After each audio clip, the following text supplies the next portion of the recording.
All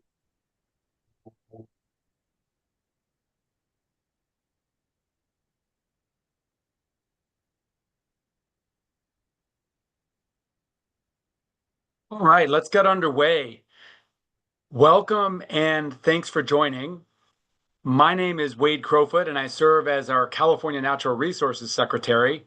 And in this capacity, I moderate our Secretary Speaker Series, which is a set of public dialogues where we lift up key priorities that we're driving across California and meet the leaders that are driving that progress. If this is your first time, welcome. If you've been here before and joined us, welcome back. There are a few different tools that we use on this platform to improve our dialogue and let you get as much information and participate as much as possible. One is we use the chat function on the screen. So if you can open the chat function, my colleague Geeta Chandra, who is responsible for organizing these discussions, staffs that chat, and she'll provide information on Director Rutledge today and the Department of Rehabilitation and the topics that we're discussing. So if you can, keep open that chat function. At any time during our discussion, you can use the Q&A button on your screen, and you can share a question or an observation with us. We'll see those on this end, and oftentimes I'm able to bring those questions into the conversation. We're recording the discussion today, so by tomorrow on our website, our Natural Resources Agency website, there'll be a recording of this discussion. Along with that recording, we'll provide a copy of all of the information provided in the chat function as well. So we encourage you to go ahead and forward and share this recording with others if you're interested in doing so. So let's jump into the topic of the day and the topic of the month. I want to first of all wish everyone a happy Disability Pride Month. I want to bring up a slide on the screen that shows you just how we're celebrating across the Natural Resources Agency. Within and across our agency, we're proud to celebrate the diversity that makes us uniquely American and Californian. And so we've really enjoyed celebrating Disability Pride Month on an annual basis. And this involves both virtual discussions and events, as well as in-person conversations. We had a panel provided over Zoom, I believe, all about state employees who are driving the inclusion of people with disabilities. That was a great conversation that took place just last week. We also had a volunteer event here in the greater Sacramento area. And of course, today are speaking with one of our state leaders on this topic. So if you want to find out more about how we're celebrating in our agency, do go ahead and click that link and that resource, and we welcome you to any and all of our events. So let's jump into the conversation. I am so thrilled to have Kim Rutledge here. Director Kim Rutledge was just confirmed by our state Senate as the newest director of the California Department of Rehabilitation. And so today we're going to unpack all things related to Disability Pride Month and Department of Rehabilitation and how we build equal opportunity and inclusion for all Californians. Director Rutledge, who I know is Kim, welcome. Thank you. Thank you, Secretary Crowfoot, or as I know you as Wade. We'll use our first names. So excited to be talking with you, and this is really the first public conversation that we're having in your new capacity, leading the department. So first of all, congratulations on making it through the Senate confirmation. Thank you. Thank you. Yeah. So I want to unpack the work of the Department of Rehabilitation for those who are not familiar with it. But first, these conversations are all about lifting up our leaders. And so I want to just ask you about, your pathway, your trajectory that brought you, through your life and career to this role that you now have. Thanks for the question, Wade. So my path and my trajectory is a bit of an unusual one. I myself am a person with a disability, and as I think probably most people know from your introduction, the Department of Rehabilitation provides employment and independent living services for people with disabilities all throughout California. And when I was, this was not necessarily the career path that I thought that I personally was going to take.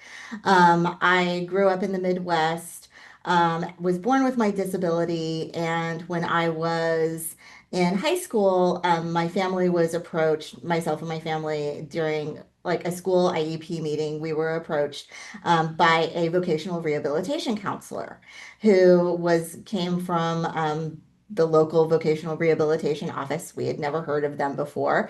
And they approached us wanting to kind of know what my plans and ambitions were as a young person with a disability for when I finish high school.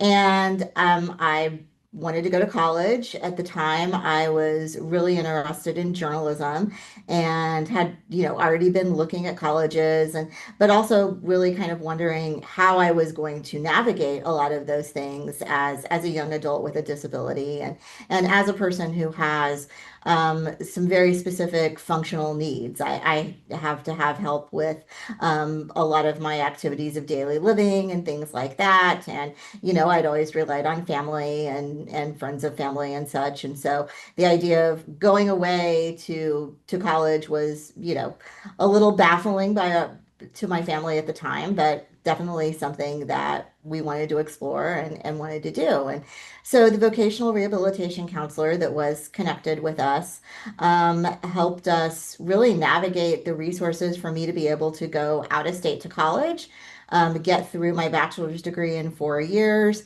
have the supports that I needed to be able to get through college, and then be able to get a job. And so after I got out of school, I spent about 10 years working predominantly in print and online journalism. And while I enjoyed that work and had some success in that work, kind of two things happened at once. One, the print journalism media world changed. But also at the same time, I found as I was navigating the world as a young adult with a disability, that I was still facing a lot of barriers in the workplace. Not getting the reasonable accommodations that I needed, not even necessarily maybe understanding what reasonable accommodations were available to me. And I was also trying to navigate receiving services for in-home care and some things like that while working, which is something that is available to people, but it's not an easy thing to navigate. And I realized that if I was having a difficulty navigating all of these systems and all of these supports while really just trying to live my life, and I was, educated, I had lots of contacts. I was living in Sacramento at the time. I knew people who worked at the Department of Rehabilitation at the time. I had lots of contacts in the community, and I still was having so much difficulty accessing just basic services and navigating that as a working person with a disability. That I decided that maybe I wanted to work on the systems and the programs that exist in the state for people and make those programs better and easier to access for all people. So that led me to actually go to the California Department of Rehabilitation and say, I want to change careers. I've been laid off from my newspaper job. I want to do something else and I want to do something around disability policy and advocacy. So, with the help of the Department of Rehabilitation, I was able to go back to school. I got a master's degree in social welfare, and then for the last 15 years, have really been working in this space here in Sacramento. First in the private sector before moving on to the Department of Social Services, and then for the last 3 years at the Department of Rehabilitation. So this work, I really come to this work and I approach this work from a very personal place because I know what the vocational rehabilitation and the independent living programs both have done to help me personally through my own life, um, and has been able to allow me to have a successful career. And not only that, but have a successful career at a family sustaining wage and have a house and have a family and be able to go on vacations and do just, the basic things that we all have a right to be able to do, but that are often harder to navigate when you have a disability. Incredible. There's so much of that story that I wasn't aware of, despite the fact that we've worked together, including the fact that we both started out as Midwesterners. Um, we're joined by over 100 people today, and there may be people that really understand this topic really well, but there's others that typically come to these topics brand new.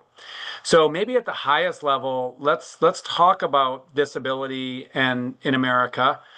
Part of my journey has been learning just how many of us as Americans live with disabilities.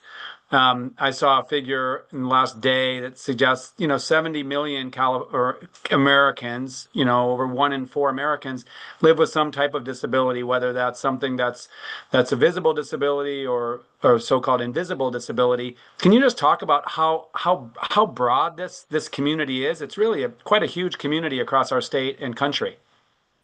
That's a great question. And I think that's something that I have, having been a member of the disability community for my entire life, I think that the first thing that I often say and I often think about is that the disability community is something that anybody can be a part of at any time. And I think that that often also brings with it a lot of fear, because when people think about it, like most able-bodied people think of themselves, as active and independent and not someone that something can happen to in the blink of an eye. And I think that that's what makes our community a little bit different from other, marginalized communities. But you're right. The common figures that I hear anymore is that roughly 1 in 4 Americans identifies as having some sort of disability.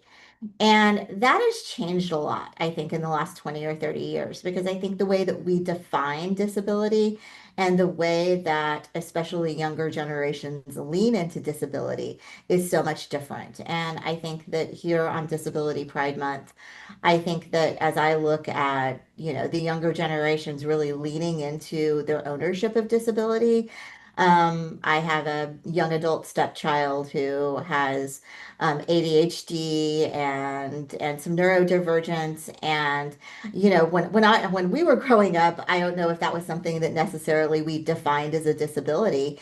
And he very much identifies as a member of the disability community today. And that's really the reminder is that disability can be visible, it can be invisible, it can be something that you're born with, it can be something that happens to you at any time. A lot of people have multiple disabilities. There's a lot of people that have maybe a combination of physical disabilities along with neurodivergence. And I think that even the disability I have is extremely rare. It's called arthrogryposis multiplex congenita.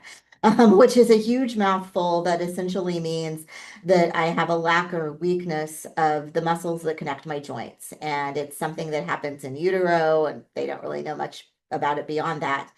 But I know a handful of people with my same disability, and every single one of us is impacted differently. We're impacted differently physically. The way that we live with it is different.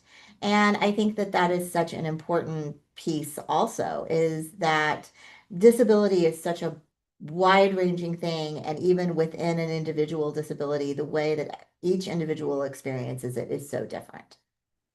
So important to hear and to learn. It's such, a large community and such, a diverse community, right? As you point out, people experience disability in so many different ways. You and I were celebrating yesterday on the steps of the Capitol, the 35th anniversary of the Americans with Disabilities Act.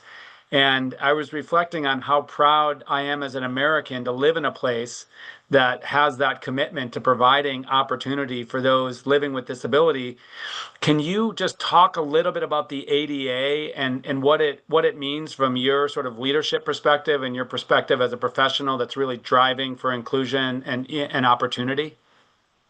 Yes, the ADA, the Americans with Disabilities Act, which we, as you said, celebrated 35 years of, yeah, this week. Actually, it's the actual anniversary is on Saturday, I think, on the 26th. Um, it really was the defining legislation and the defining change in our society that I think brought people with disabilities out of the woodwork and more, into the day-to-day society. And one of the things I think you had to share leave before I gave my remarks yesterday, but one of the things I talked about is I was a teenager when the ADA was passed. And I think for me, when I go back and talk about, my early formative experiences, I was a sophomore in high school. And so I knew that at that point that colleges and universities had to be accessible. The first provision to the ADA involves employment and making sure that people with disabilities can participate in the workforce. And that was something that I don't know if I necessarily always knew would be available to me. And then just public spaces. I know that your agency, the work you do is so much about having public spaces being accessible, available, and safe and protected for all Californians. And that is such an important thing too, is being able to go to a park and know that there's an accessible bathroom, or be able to take my power wheelchair out onto a trail and be able to experience nature the same way as everyone else. So, to me, one of the things that we asked folks to do during our event yesterday was to say one word and ring a bell about what the ADA meant to them. And my word was hope, because I think from the time that the ADA was passed to now, that what the ADA gave me and gives so many others is the hope, and that hope to be able to live, work, and thrive in your community. Mm. Well, when I rang the bell at that event, my word was partnership and allyship, because it's so important for us all to support each other. Um, I think I was a little embarrassed to learn yesterday just about the civil rights movement, really, that drove the Americans with Disabilities Act. It wasn't just something that Congress decided to enact. It was the result of a lot of activism, a lot of leadership, a lot of courageous sacrifice of people living with disabilities, right? I mean, there were these kind of formative, moments that Absolutely. drove the ADA. Absolutely. I mean, it goes back, the history that led to the ADA goes all the way back to the early 1970s, when the disability rights advocates from that era that really were people with disabilities that didn't have access to education, that didn't have access to jobs, um, really fought to make sure that the provisions that protect people in Section 504 were passed. There was a famous sit-in that happened in the early 1970s in San Francisco, that pressured the federal government to pass those provisions, that were kind of the precursor to the ADA. And another thing that's interesting about that is that civil rights movement that happened all the way back to the 70s was also supported by the Black Panthers and by other minority groups, that really came together and worked together to support people with disabilities to have those same rights as well. That's incredible. That's another element of history I wasn't aware of. And just groups that have been marginalized supporting each other, which is amazing. And I'm really glad that you brought up, the work that we're trying to do, building outdoor access. We really talk about building an outdoors for all. Governor Newsom talks about kind of our key governing pillar is building a California for all. All Californians should have the opportunities to live safe, prosperous, meaningful lives. And so in our world at Natural Resources, that means, helping everybody get outside and connect to nature. And there are all sorts of barriers to doing that. Some are based on someone's income or where someone lives, or somebody not feeling safe in nature. But also we're talking about, physical barriers that limit, access to those folks with physical disabilities too. And I'll say that I'm proud of our progress with a lot more work ahead. I think, having worked for public agencies for a long time, I know that this work to ensure access is never mission accomplished. It's always work that we have to invest in and make progress on. So Kim, let's start to talk about your work at the Department of Rehabilitation and what you all do. It's a name of a department I don't think that fully captures all that you do. So again, No, remind it's folks of not. the mission and what you guys are doing. Yeah. Yeah, rehabilitation is not necessarily the best name for our department. We often get confused with corrections and rehabilitation or drug rehabilitation or physical rehabilitation. And what we do is not any of those things, actually. So we do really, what we do, I'd say, falls into two overarching buckets. The first one being our employment services. So we have over 80 offices throughout the state. Um, we have at least one office in every county throughout the state where anyone who has a disability, regardless of income, regardless of the type of disability it is, can come to one of our employment offices and open up a case and work with a counselor directly around finding the best career for you. And I say career instead of jobs because that's really where our focus has been. And it's really a movement away. There's also a really deep history of people with disabilities, especially those with intellectual and developmental disabilities, being paid below minimum wage, which is now not legal in the state of California, which is a very good thing. Um, but we don't just talk about, getting somebody the minimum wage job down the street. We really work to get people into careers and in whatever it is they want to do. So our counselors who are in our field offices work one-on-one with these individuals. We also have folks in our field offices who work directly with the business community to make sure that businesses know that we have an entire pool of talented people who are ready, willing, and able to work, who are able to go to work. So when someone comes in, um, when that case starts, it can look like kind of like what mine did, which was, going to college, getting a degree, and then being able to get a job. For some people, it's vocational training. And for some people, it's someone has recently acquired a disability and needs to find a new way to be able to do the job that they already have. So our counselors, our business specialists, the folks that we have in the field, really are there to help people be connected to those careers and be able to be successful in their jobs moving forward. We also have oversight over 28 independent living centers throughout the state of California. And our independent living centers provide a variety of services also in a walk-in basis to anybody with a disability. So somebody can come into one of our centers if they're looking for accessible housing, if they're looking for personal care assistance, if they need adaptive technology or grab bars or something, whether it's in their house or for their job or for their car or whatever. Also, the staff that are at those independent living centers help people with self-advocacy and being able to apply for different services, like if somebody needs Medi-Cal or CalFresh or something like that, or doesn't know what they need, but they can come in and be like, I have a disability and I need help with this. Those folks in those offices are really the people who provide those connections. We also have a variety of other small programs that are really special and unique that I think I always like to lift up in these kinds of conversations. One of them is we have a residential facility in in Albany for people who are blind and visually impaired, where they can go and stay there for a 12-week program and learn every aspect of living with blindness.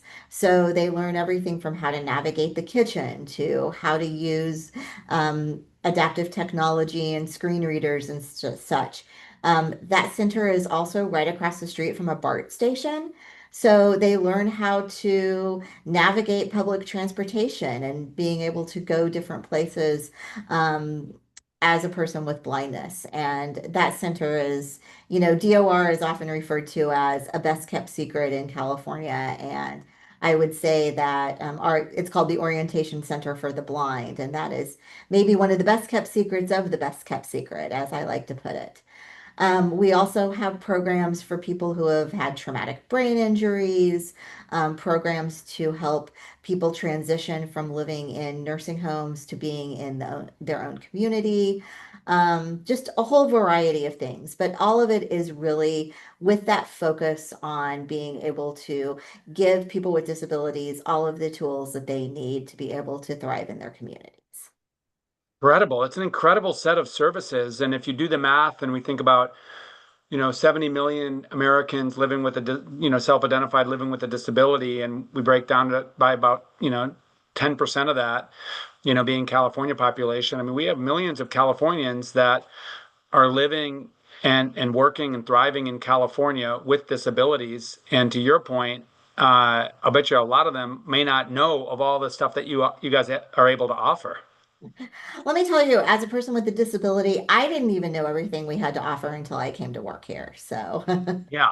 So this month is all about, building awareness too. I want to ask you a frank question.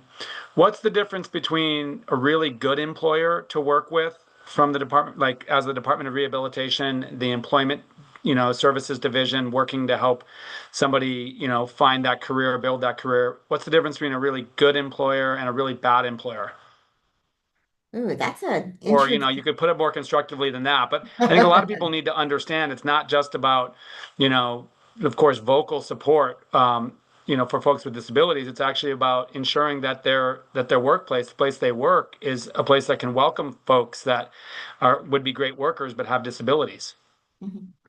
As my predecessor, who I know that you knew well, Joe Xavier, always said, I think that any workplace has to start with culture.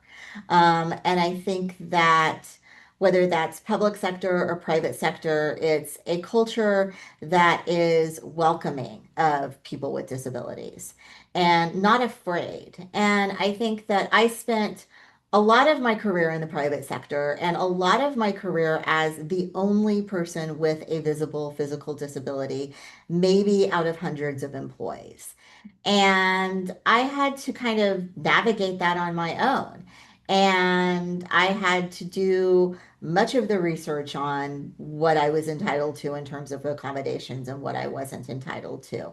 I had to find ways to sort of wedge my way into the cultures of the workplaces that I was in. If people wanted to go out to lunch and the place wasn't accessible to me, or if it goes outside of just in the workplace. It's like the way that you can be treated by your coworkers, by, the culture that is created. And I think that um, the first and foremost thing is just making sure that people feel welcome, that people aren't othered.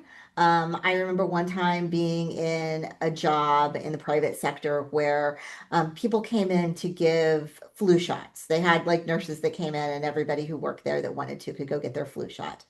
And so I went to get my free flu shot at my employer. And I remember the nurse saying to me, "Oh, it's so nice that they let you work here." And I was like, okay. They let me work here. That's nice. They let me work here. Well, it is nice that they let me work here because I do work and I get a paycheck. Hmm. And it's just those kinds of things. Just, I feel like I spent so much of my career being in environments and having to just, prove myself in environments that a person with a disability was a rarity. That I was the token. I was the one that, like, if anybody, even when I first went into working at a different state department that had a lot fewer employees with disabilities, one of the first things was whenever a new employee would show up at that department with a disability, they were coming to me like, how do we accommodate this person? What kind of accommodations do you have? And so I think that it's both the culture of being welcoming and also just a culture of education. Being in a leadership role now, I can look at other state departments and other entities and know and be able to recognize and know when a employer takes the time to do something like this, to have a conversation, to learn more, to be open. I think that that's one of the great things about the partnership that DOR and the Natural Resources Agency has developed is you coming in and having your leadership team come in as learners and knowing this is an area where we can and need to do better. How do we do it? And I think going back to your previous question, that's something else that I'll just plug about DOR. We're always here to talk to other employers, whether it's in the private sector, but especially within state government, helping other departments and other agencies with their culture around this and how to best make that culture welcoming and curious and open instead of just coming up with assumptions about what people can and cannot do. So critical and something we're really committed to, really across the state government, but our agency is, recognizing and celebrating our differences. We all bring, significant differences to work, whether that's, our race and ethnicity and our heritage, whether that's our lived experience, whether that's our sexual identity, or if that's disabilities that we bring. And from our perspective as an employer, we're really committed to continuing to improve on having everybody be able to bring their authentic self to work and to build a culture where people are respectfully, curious about each other and that learn about each other, that can talk about this, and ultimately, so everybody feels part of this. Um, Kim, you and I have, you're kind of an expert in this, but I've learned about this notion of reasonable accommodation and what it means to provide as an employer, to be able to help people, whatever the disability be, be able to work in that place and provide an accommodation. So can you break down that concept and what it means in kind of layperson's terms?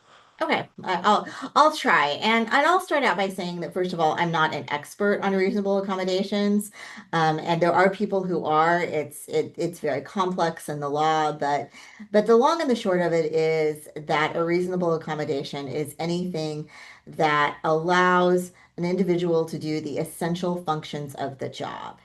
And that's really when we're looking at reasonable accommodations. We're first and foremost looking at what the functions of the job are, and then looking at within the functions of that job accommodations that can be made accordingly. And those look like a lot of different things. And I think that one of the keys to it is making sure that that we use creativity. I know with the pending return to office order, that reasonable accommodations are coming up more and more as people are preparing to return to the office within the next year. And while I think that telework has been an incredible opportunity for more people with disabilities to be able to enter the workforce and have a lot more flexibility. Um, Right now, we're in a position where the state as a whole is moving toward more in-person work. And so as we are doing that, we are considering that, an essential function of the job and treating it accordingly. So what those accommodations look like for people can look like any number of things.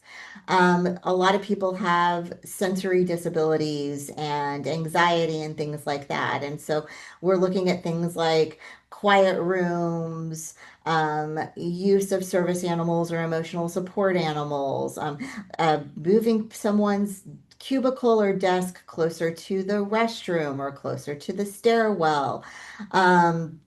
And I mean, those are just real basic, simple things that can be done. But there's the obvious things like ergonomic adjustments and things like that. For me and for many people who work at DOR, it's having accommodations like the ASL interpreters that are on here today, or other individuals who can provide actual physical supports in the workplace. But whatever it is, it's really with that essential function of the job in mind and how we work around that essential function of the job. That's really helpful to understand. And, we think about this as we want to attract the broadest talent pool in California. And the way we do that is we provide a workplace where really everyone can succeed. And so, this reasonable accommodation is so critical as a sort of a commitment, a legally required commitment, but also just good management. We want to put our workers in position to succeed. And, as a leader, I try to do that, regardless of whether it would be, an accommodation is resulting as a result of a disability, self-identified disability or not. It just seems like it's also just good management, right, to help people Right. thrive. Right, right. We wouldn't have somebody come into a workplace without a disability and not give them a desk and not give them a laptop and say, go send some emails and figure out your job and you can just figure it out. And it's like a reasonable accommodation is the same thing. It's really the same idea that we're giving people what they need to be able to do the job, Yeah, whatever that's that looks helpful. like. So, where, I'm interested to know from your perspective where we stand in California and the U.S. We're celebrating this 35th milestone of ADA. I think we pride ourselves in California, despite who's in, the Oval Office, that we're going to, support and lift up all Californians. But what would you say are where we've made progress and where do we still have work ahead of us here in California? So I love that question because as an adopted Californian, part of what inspired me to move to California when I got out of college was spending time here, during my youth and noticing just how much more accessible things were, how much more physically accessible things were. And I think that, part of that is that as a state, I think that we really prioritize making sure that we have, as the governor says, a California for all. So I think that what we are good about doing is making spaces physically accessible. I feel like compared to even when I go to other states, I run into very few barriers on most of the day-to-day things I want to do here in California. I think that we invest in people. We have many creative programs to serve people with disabilities. I spent many years of my career before I came to DOR working on the In-Home Supportive Services program, which is the program that allows individuals to receive home and community-based services. So any kind of caregiving in their own home and not have to live in a facility. And that program, which serves close to 1 million Californians now, is unlike any other in the country. Other programs kind of scramble to do as good of a job that we do on that. But it's an area where I think that California has really prioritized making sure that people can live in their community of choice. And I know I've used that term several times, the community of choice, because that's so important because even just 50, 60 years ago, so many people with disabilities were automatically institutionalized. Even me being born in the 1970s, there were, family members and friends of the family that were like, oh, well, why don't you just institutionalize her? That was a very, very common thing, practice. Until just not that many years ago. Like we are really of the first generation that has that ability to be able to live and thrive in the community. And so much of our disability rights movement started in California. The first independent living center was started by Ed Roberts, who is considered kind of the father of the disability rights movement. He was also a former director of the Department of Rehabilitation and the first director to ever have a disability, and every director since then has had a disability. And those earlier when I was talking about the intersection of the disability rights movement and the civil rights movement, so much of that happened in the San Francisco Bay Area as well.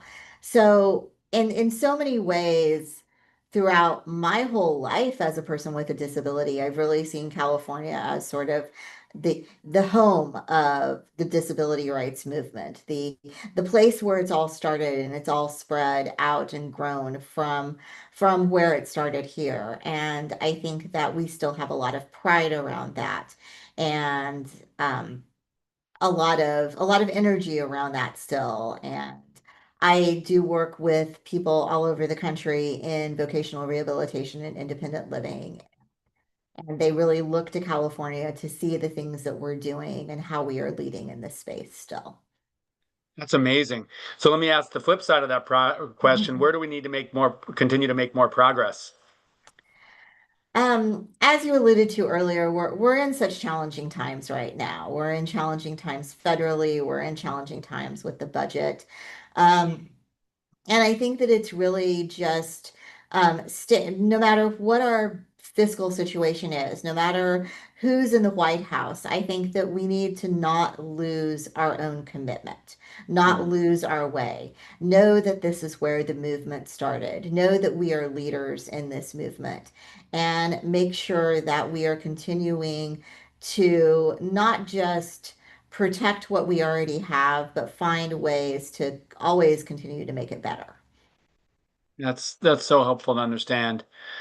And can I ask you, I'm going to bring in some questions from folks. And again, we have well over 100 people joining here. And if you have questions or thoughts, comments, feel free to click the Q&A button or find a way to access that and share that with us. Um, Kim, I talked about partnership and allyship of those that don't have the experience living with a disability. What do you tell, your colleagues or folks that want to be strong allies and partners to the work that you're leading on this topic? Just to kind of clarify, so your question is kind of about how to be an ally or Yeah, I mean, just what would you say for people that are coming to this, for maybe the first time or that haven't had a chance to, work on these issues? Really, what should people take away in their own lives in terms of how to be strong allies for the, quarter of us in California that are living with a disability? I think it's first and foremost believing in the potential of people with disabilities. So, whether you're a parent of a child with a disability or an employer who has an employee with a disability, or just a friend or a community member, not focusing on what someone can't do, but focusing on what they can do. I think that that is just the looking at what is possible and not what is impossible. And I know that that sounds cliche. I know that sounds trite. But I think for those of us who have lived our lives with disabilities, we live our lives in a way that people are constantly underestimating what we can do. And it goes back again to another thing that my predecessor, Joe Xavier, used to say. Um, when someone's a child, most children, by the time you go to kindergarten or so, you're asking them, "Oh, what do you want to be when you grow up?" And most 5-year-olds can say they want to be a firefighter, or today it's probably a YouTuber, I don't know. Um, but kids with disabilities don't always get that question. I was lucky that I was raised by parents who really, you know, pushed me and pushed the limits and were great advocates for me themselves. But so many children do not have that experience. And so many people, even if they acquire a disability later in life, everyone is focused on what they cannot do and not what they can do. And I've been incredibly lucky over the course of my life to be able to have people who have been able to help me reach my potential because they looked at what I could do and what I couldn't do. But not everybody in the disability community is that lucky. And I think that that is, if there's one thing that I would tell people to come away with is looking for where the potential is and not what the limitation is. So well put.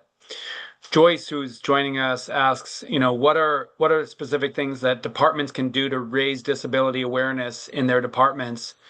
And I'll answer that with my own experience. One is, you know, like commemorate and celebrate this month.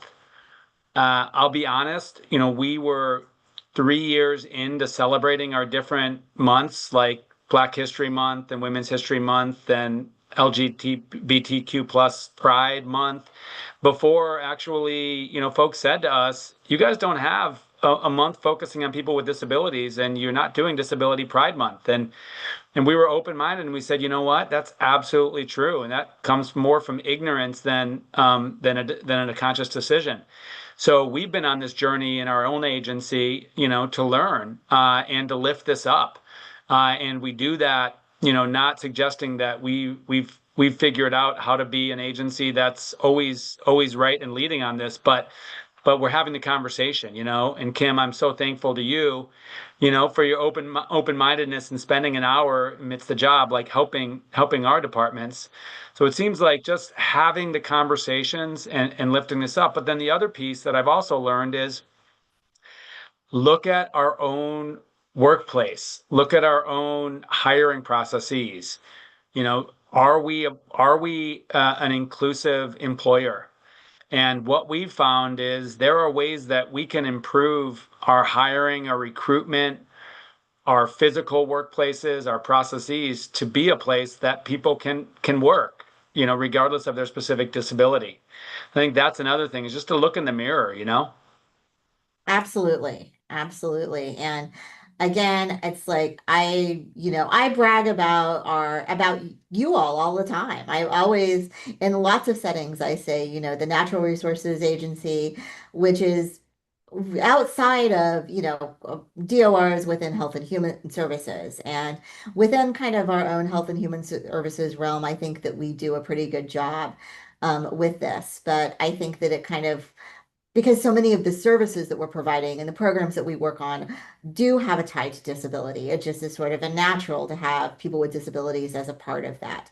One of the phrases in the disability community is nothing about us without us, which is the concept that don't go create systems and rules and stuff without including the people that are impacted by it the most. But really, I'm going to just talk about state government here for a second. Californians are impacted by everything. Um, we are impacted by what your agency does. We have to go to the DMV. We have to be on the roads. We, have to access healthcare.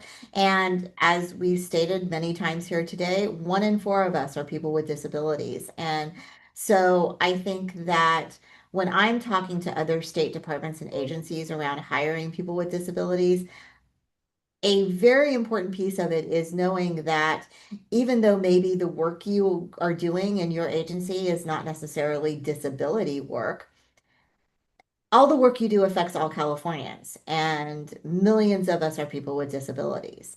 And having people with disabilities as a part of your workforce is going to bring that perspective, is going to bring those ideas.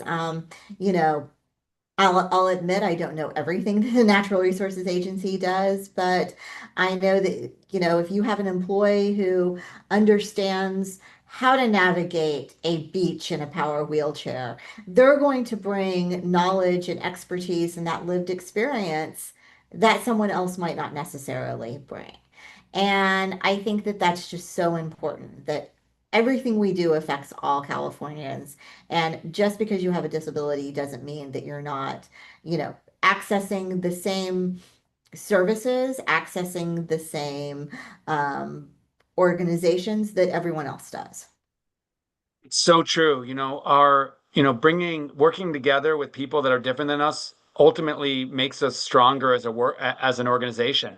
We talk about that a lot, that, you know, we have historically across our agency had a workforce that doesn't really reflect the breadth of California, and bringing people on with different experiences has helped us. For example, in the issue of parks and outdoor access, where different perspectives say, have you thought about this? Have you thought about people might not be comfortable going into a park if they don't see their history represented, or they see nobody that looks like them ever working in the parks.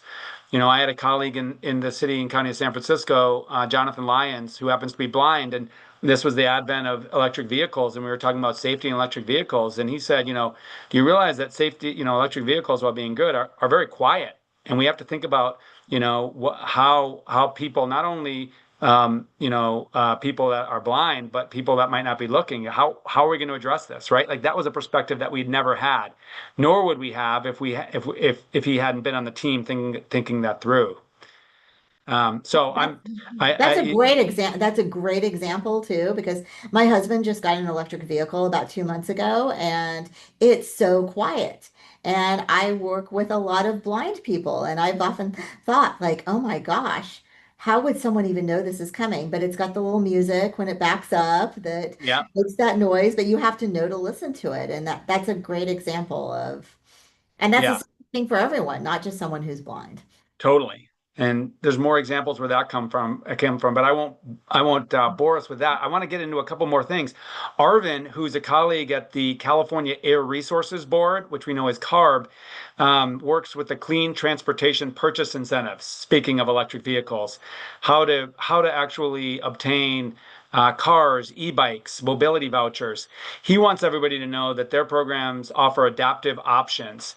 And he wants to understand or help people know that if you have a disability, and you want to access clean transportation, please be in touch with the program because they're really focused on enabling again all Californians to be able to access that program. And Um, and that's fantastic. And that's another example of a non-health and human services, non-disability specific program that is still something that both helps our environment and helps people with disabilities. yeah, it's totally true.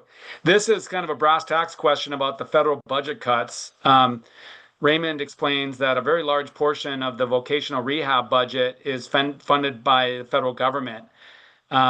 And he asked a question about how cuts are effective on October 1st, 2025. But more broadly, you alluded to this, but how concerned are you about, federal cuts on these programs that you're able to provide? We've been lucky up to this point that the federal impacts to the vocational rehabilitation program specifically and the independent living programs have been pretty minor. We are seeing a slight reduction in funds starting next federal fiscal year. But I think that those programs are still, very much active and still very much funded. The vocational rehabilitation program in particular, I think part of why it is not really a federal target at this point is because it really is a self-sufficiency program. It's a program that gets people jobs, helps people contribute to the economy, it gets people off of other benefit programs that also cost the government money. I mean, we're really a value add, and that is something that on a national level, my colleagues who are directors of other state VR programs, we're all really leaning into the value that our program brings right now. And I'm hoping that that will be something that continues to be uplifted and that the federal government continues to see. Yeah. Well, we got several more questions that we're not going to be able to get to, and it speaks to just how much interest there is in all these topics. And we're getting close to the top of the hour, but I wanted you to reflect sort of looking forward, Kim. We're at 35 years of the ADA, the Americans with Disabilities Act. What's your hope? You had invoked hope at the event yesterday. What's your hope for the 50th anniversary? What does California and America look like 15 years from now if we're successful on these topics? Wow, that's a great question and a tough one too, for that matter. Um, you know, I've often heard, my predecessor and many other of my colleagues have often said that if we're doing our job at the Department of Rehabilitation right, then the Department of Rehabilitation shouldn't have to exist. And I don't know if we get there in 15 years or not, but I think that if we can continue to make sure that people with disabilities are integrated into every aspect of society and are contributing to their communities in every aspect of society.